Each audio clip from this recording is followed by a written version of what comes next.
Welcome back to the channel, guys. It's episode 2 of Fiend's Final Take, a little show that I spoke about last week where I talk about the past weekend's results, the Premier League results, the major events in the league, and then if there's anything interesting happening in La Liga or Bundesliga or Serie A or Ligue, we touch on a couple of those subjects. So I'm excited. Thank you guys for watching last week's video, this video. There's a lot more to talk about this week because some of the leagues started this week.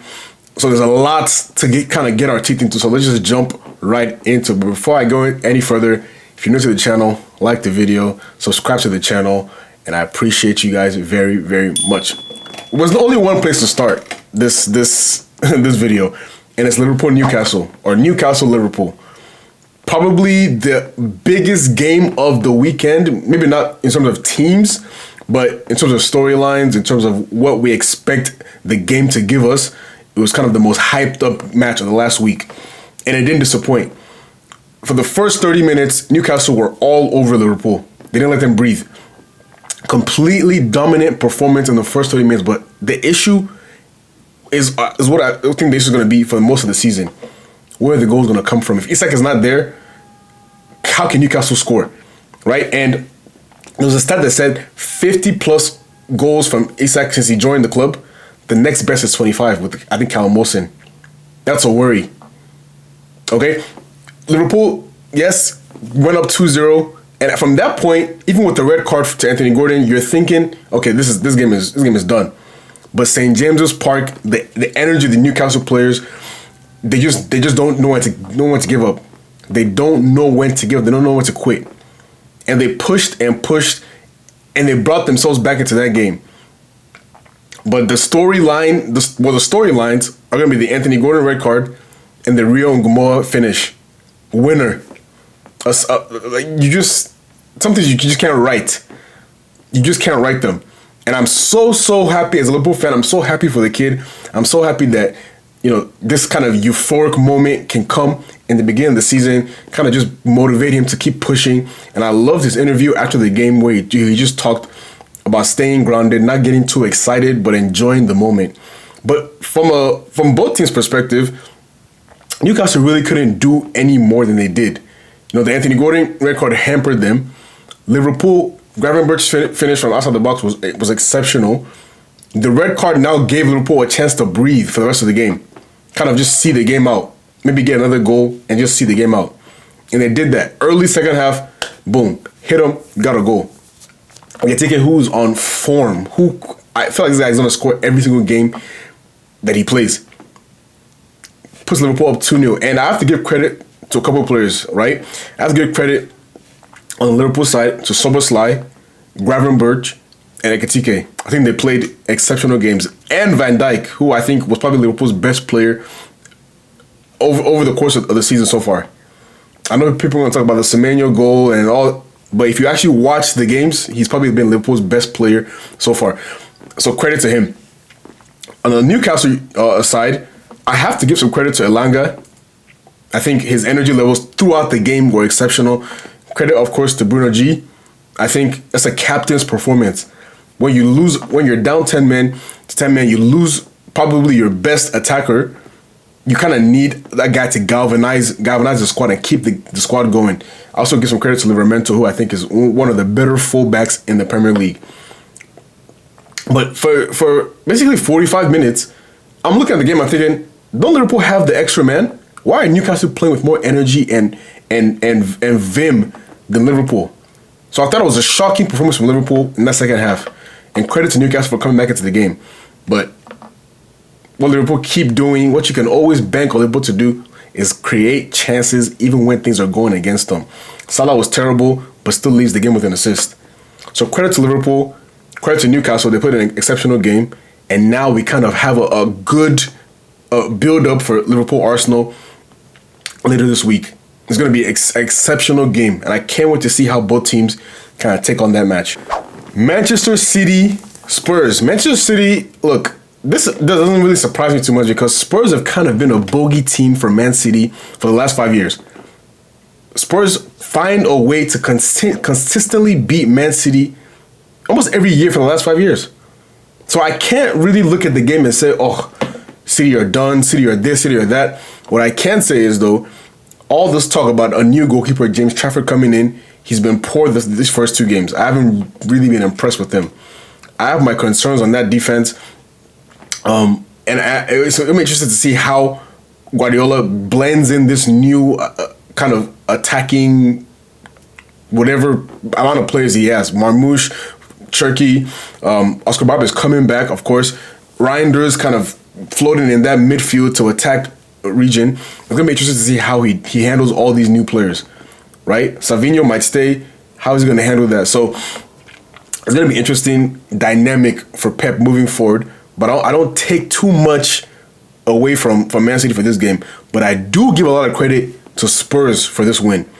Because what Spurs are building with Thomas Frank, the way they press, the way they're aggressive in the midfield, Sarr, Bentancur, Painha, aggressive midfielders, aggressive team in general, Van de Ven, Romero, Pedro Porro, Jet Spence, and especially Kudus. Talk about aggression, speed, strength, pace, technique.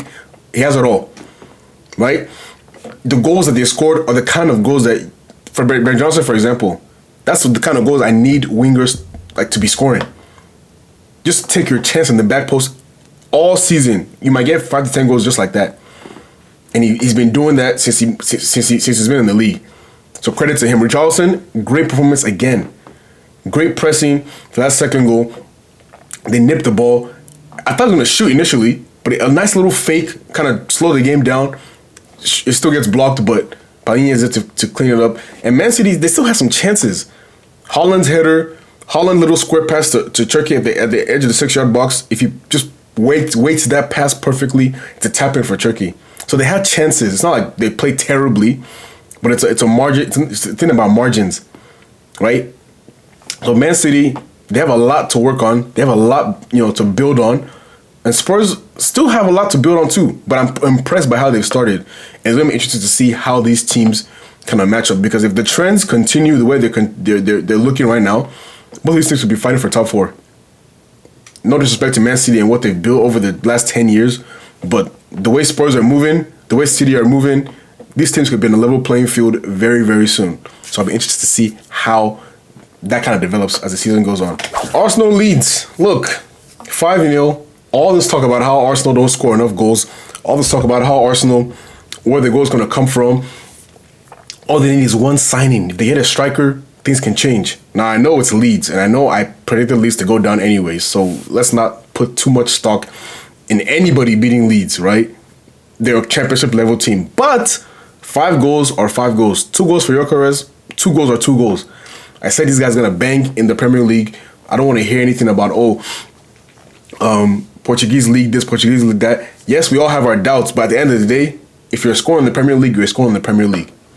So take the goals and run with it. I know people are going to laugh at he's stalking Rice, waiting for him to drop the ball so he can take the penalty. As a number 9, you take those penalties. I don't care if you're 4, 5, 6-0 up. Get your goals up. Credit to Arsenal. Great performance. Again, set piece goals are always going to be a thing for them. And it's something that I'm worried about next week as a Liverpool fan, seeing how we've been defending. We need to be wary of that. But credit to them. Timber, 2 goals. Declan Rice, great performance. Him and Zubimeni, that kind of double pivot, thing that they had going on, that can work. I like that. Think about having that double pivot and then putting Eze in front of that with, Saka. He might be injured, but Saka, Wanyeri, whoever, Madueke on the right, whoever on the left, Gyökeres in the middle, that could be a thing that could work for Arsenal. So I'll be interested to see how they kind of play these next couple weeks, maybe without Odegaard, maybe without Saka. But for this game, impressive performance. There's not really too much to talk about in terms of Arsenal. Like I said, because it's Leeds, and we know Leeds are poor, but they performed very well. Right? You can only beat who's in front of you, and Arsenal definitely beat Leeds all ends up. Leeds did not have a sniff that game. And I credit to Gyökeres, credit to Rice, credit to Timber, and I can expect more goals coming from Gyökeres throughout the season. I see the way I see his movement, and I see now how players are looking for him. Looking to feed him. Right? I didn't get that feeling with the likes of Havertz or Jesus. No, you guys are prolific scorers. When you have a prolific scorer, you need to find ways to just pump the ball into him no matter how. Cross it, feed it to his feet, play him down the channel. That little finish where he goes down the left channel, cuts inside, and finds a goal, finds the bottom corner. That's a finisher.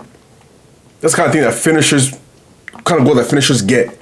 So credit to him, credit to Arsenal as a whole, and let's see kind of what their attack, because we know the defense is always going to be strong. What's the attack going to look like against Liverpool? It's going to be a blockbuster match. West Ham, Chelsea.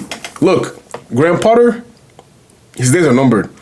I was watching the game and I was thinking to myself, please let this guy last till November so that when we play them, we can give them 5-2. But it doesn't look like it's going to happen. The tactics from this guy are appalling. I don't know if West Ham are an attacking team or a defensive team. They look like a team that has no identity. They have no style of play. They have no recognizable patterns in their play. It's just a boring, dreadful watch. The lineup is consistently terrible. I don't enjoy watching them. If they don't play a big team, I don't want to watch any West Ham game ever. Call me reactionary, call me excessive. I don't ever want to see West Ham play football if they're not playing Liverpool, Arsenal, City, Man City, United, whoever, Chelsea, Spurs. I don't want to see West Ham against Leeds, for example. I don't want to see that ever. Chelsea, though, wow. I know Cole Palmer went down before the game started. I didn't expect that to mean much for Chelsea. In terms of this game, moving forward, let's see how that kind of, factors into things. But West Ham are just so bad. I expected Chelsea to run them over regardless. Yes, I'm gonna put in my little jokes in the group chat, like, oh, Chelsea, look at this, look. But we know what's gonna happen. João Pedro's gonna cook something. Esteval, who I was really impressed with on that right wing, or right inside right, because they had Malagusa kind of overlapping, playing as a right winger. I expected him to do a little something as well, and he did. Caicedo was great. Enzo was great. Pedro was great. But like I said, it's still West Ham. Kind of the same thing with Leeds. It's still West Ham. They're terrible. As long as Potter's still there, they will be terrible. Every team needs to take their lick at West Ham now before this guy leaves. Because the longer he stays, the more wins other teams can get against West Ham. Let's just call it what it is. I feel terrible for the likes of Paqueta, likes of Bowen. These guys need to leave.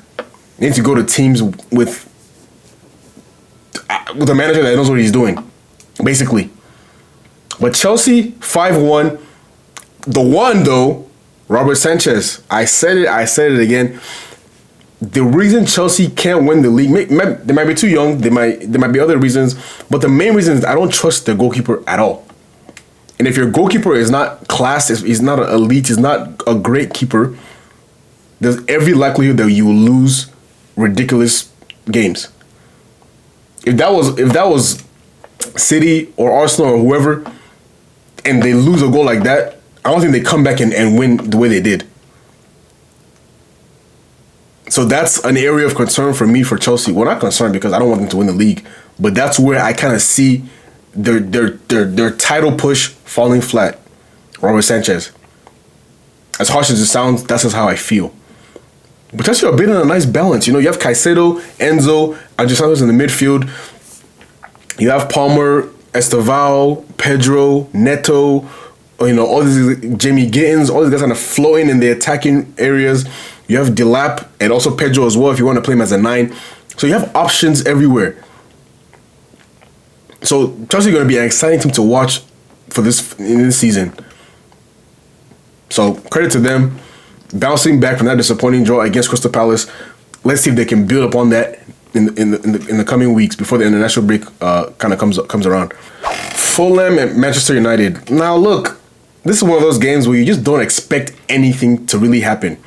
Fulham are a bang average Premier League team, and they'll always finish anywhere between 9th to 13th or 14th, whatever. Just a mid-table club. United, I expected a little bit more from them this season, right? You signed Cunha, you signed Mbeumo, you signed Sesko. Okay, you put in some shooters in your squad now. Let's see some shots. Let's see you generate some chances. Against Arsenal, I saw the way they put up numbers for the most part. Like 20 shots. They should have scored, but they didn't. But at least they were shooting. Something that I don't get from United. I don't see high quality shots, quality chances. So I'm thinking, okay, you build on that from Arsenal, and now you go against Fulham, a lesser side, no disrespect to Fulham, but you build upon that. You platform Cunha and Buemo, Sesko. Hopefully you start Sesko. I can't believe you didn't even start Sesko. Why would you not start him? You paid all this money for him. Start him. Or at least play him more minutes when he comes on. They're not getting utilized at all. I saw for the first 20, 25 minutes, Cunha is just taking shots. And then I see Cunha hasn't shot the ball the rest of the match. And Buemo had 0 shots the whole match. Bruno Fernandes skies the penalty. Sesko comes on, plays the second half, no shot. I'm looking at how are these Manchester United attackers? And it's replaying in my head again. They're doing it again. Every striker, every attacker just goes there to die. Yes, it's only game 2, but what I'm seeing with Manchester United is I'm not seeing any recognizable pattern of play. They have 0 midfield, so there's no way for me to say from game to game to game, they'll create chance after chance after chance. You're not getting anything from your fullbacks in terms of chance creation. You're not getting anything from your midfield if it's not a set piece from Bruno, free kick, corner, whatever. And you're starving your attackers that you spent so much money on in the summer. Where does the performances come from? And in the next couple of games, you're going up against likes of Liverpool, Arsenal, top 4 sides. So where are the wins coming from for United? Am I going to make it to October, November, Christmas? Credit to Fulham getting back into the game. Great goal from Smith Rowe, but man. And then you saw the damning interview of Iwobi and Smith Rowe kind of talking about how if you just bypass the midfield, then you know that the defense is vulnerable. Fulham. Look, no disrespect. They finished above Man United, but it's still Fulham. United should be beating these teams. When they go up against Burnley next week, can we even assume that they'll beat Burnley? I don't know.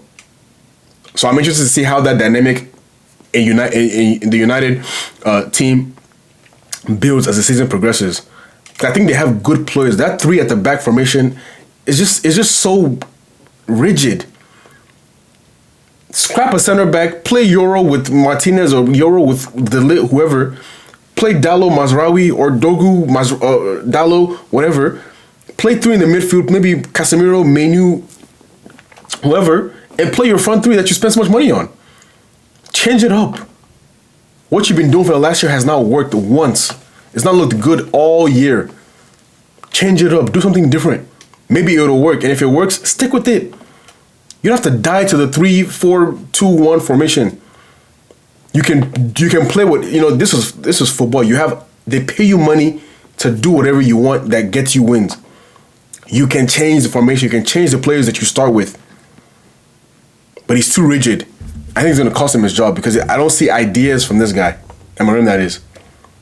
And now some credit to some teams that got their first win after losing last weekend. Bournemouth, great win for them against Wolves. Wolves, man. What do you guys think about Wolves? Because I don't see how it gets better for them. I'm genuinely concerned for them. Bournemouth, I think they'll be fine. They'll be mid-table again. But Wolves, oof, it looks dark. Burnley, great for them to beat Southampton after that disappointing. Sorry, not Southampton, Sunderland. After this, so both of those teams, Burnley lost 3-0 first week. They win this game. Sunderland won 3-0 last week. They lose this game. So the relegation squad teams are back on even terms. And then credit to Brentford. Brentford, who a lot of people had them fighting relegation, great win against Aston Villa. Aston Villa, another one of those teams I'm like, what's going on there? They've looked poor for 2 consecutive weekends. So what's kind of going on with them? Kind of the biggest story of the non-Big 6 clubs, Everton. getting their first win in the Hill Dickinson Stadium. I think Iliman Ndiaye scored the last goal at Goodison Park. Scores the first goal at the Hill Dickinson. So great for them, great for Everton, and this new kind of era that they're in. You know, a great moment for the club and a great moment for Iliman Ndiaye. And now let's talk about some other leagues. And I think the two places we have to start are Barcelona, Levante, and Oviedo, Madrid. But first, Barcelona. Barcelona, that first half against Levante, I'm looking at them like this highlight is not gonna work all season. And I think the reason the highlight might not work all season is because of the loss of Inigo Martinez.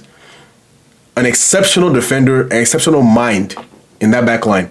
With him leaving, you kind of relying on either Kubarsi to lead the line or Araujo. And I don't trust Araujo as a defender. I think a lot of us don't.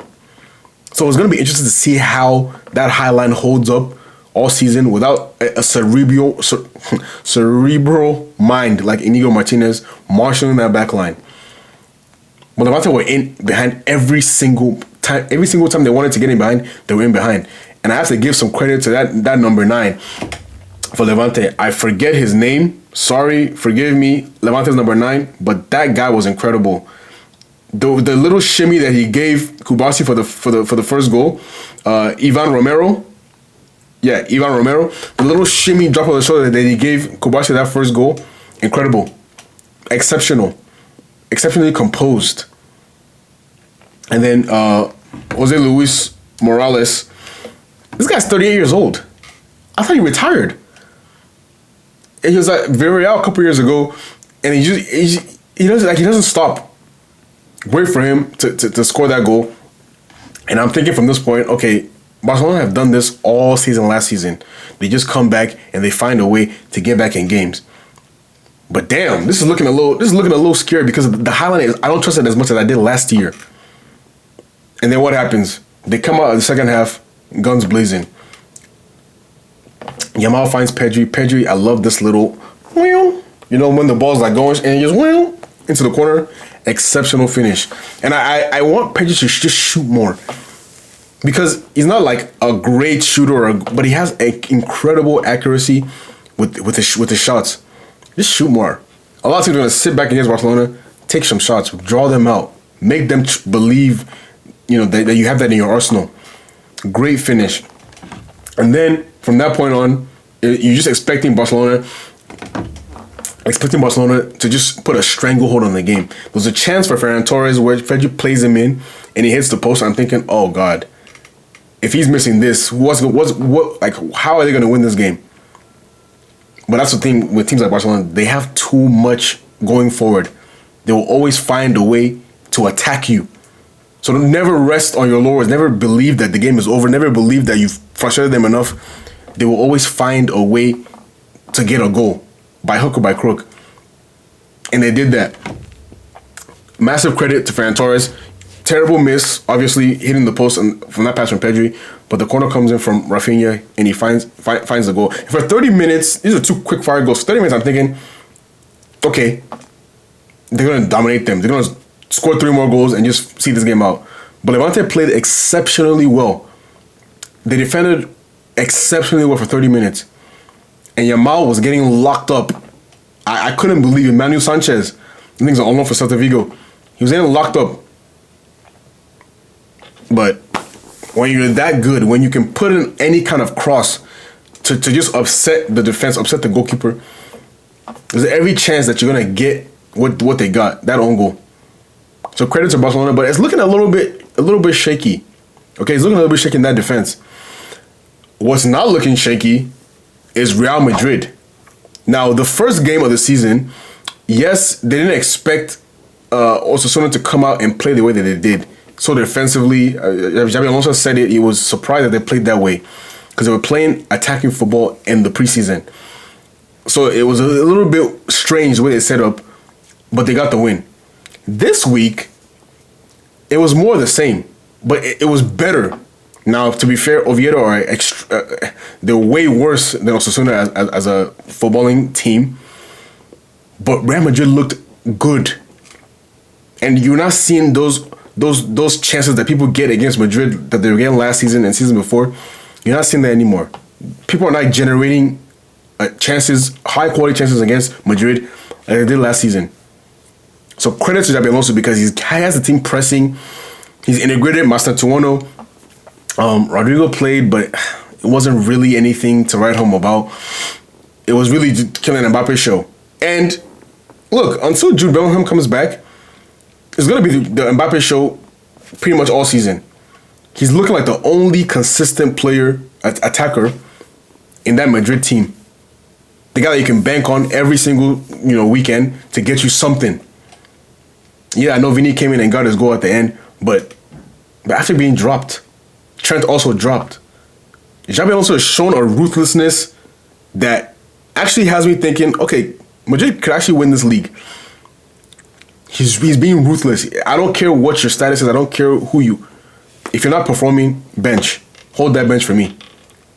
So credit to Xabi Alonso. Credit to Madrid. Credit to Mbappe. I think another Golden Boot season is on the cards for him. Who's going to challenge this guy for this Golden Boot? I know it's only match week 2, but with the way Barca are rotating their attackers, with the way Salah's kind of looking a little bit sluggish, Haaland, City's rebuild, it's really looking like Kane versus Mbappe for the most part. And speaking of Kane, Bayern Munich, oh my days, Bayern Munich, Leipzig. Bayern Munich, yes, we know they're the best team in Germany, but they're looking a little different already.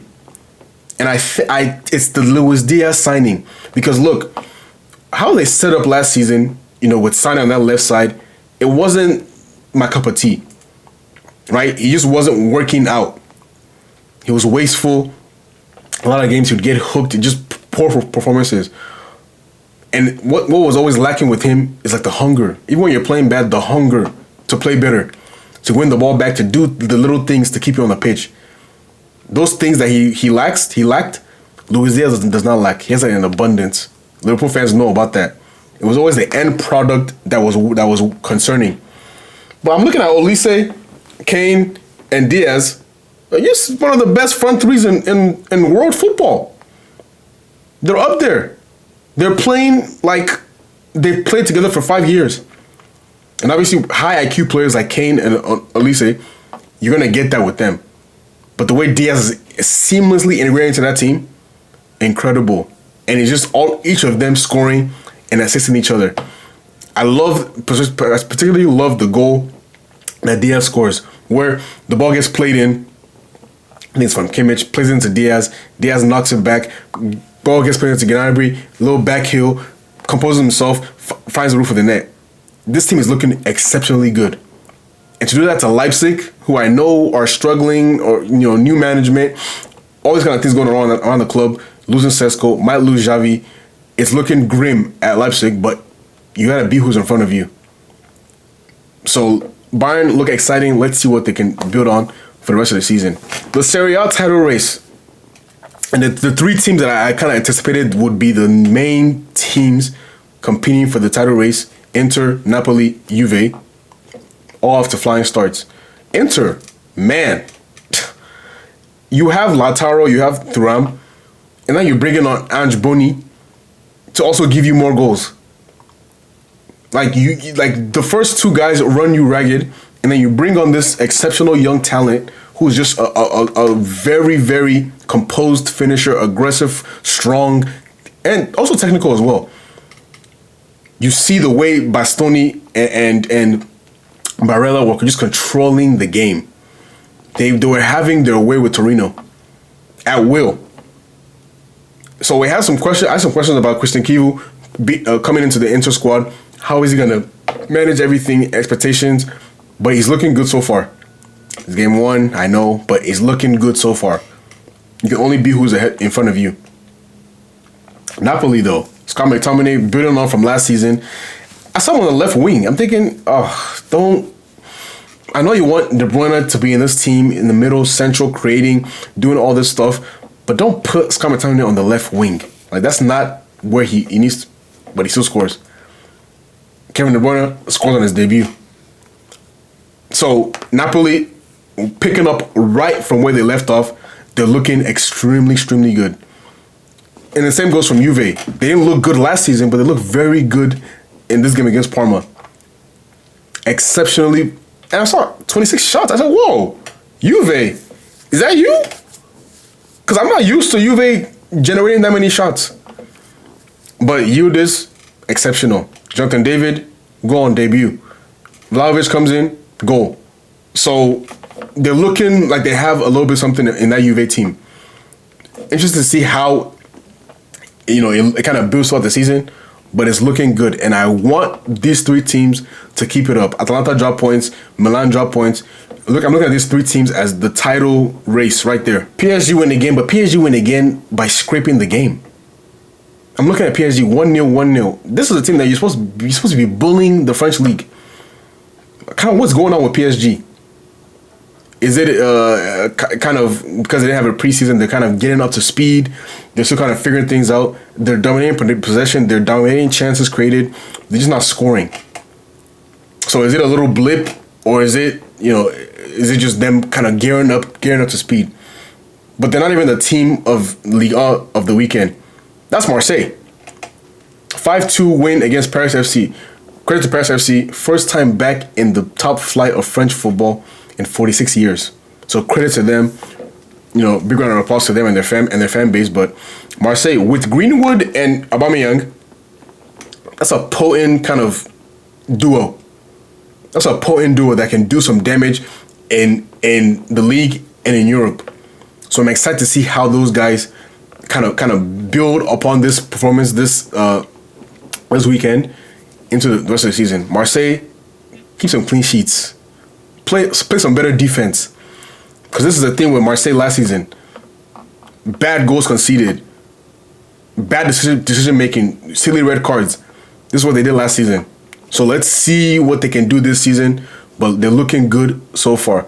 Interesting to see what's going to happen with Rabiot and Rowe. I think they had a falling out after the last game. And Zerbi was like, go find a new club. We'll see what happens with those two. But hey, Marseille look good. And that about wraps it up for episode 2 of Fiend's Final Take. Look, guys, an incredible weekend of football. Only weekend 2. And I'm excited to see more and more and more. I'll look at some of the matchups for next weekend. Make sure I watch the key games where I can see probably the most storylines happening. I'm excited to see what transpires. Arsenal, Liverpool game. Excited to see what Barca and Madrid do in the coming weeks. What Bayern do. What PSG do. How this Italian Serie A title race is going to look. I'm excited for all of it. So guys, make sure to like the video. Subscribe to the channel. Leave your thoughts below on any of these games. I put the captions and chapters in the description. Let me know your thoughts, and I'll see you guys very, very soon. Bless.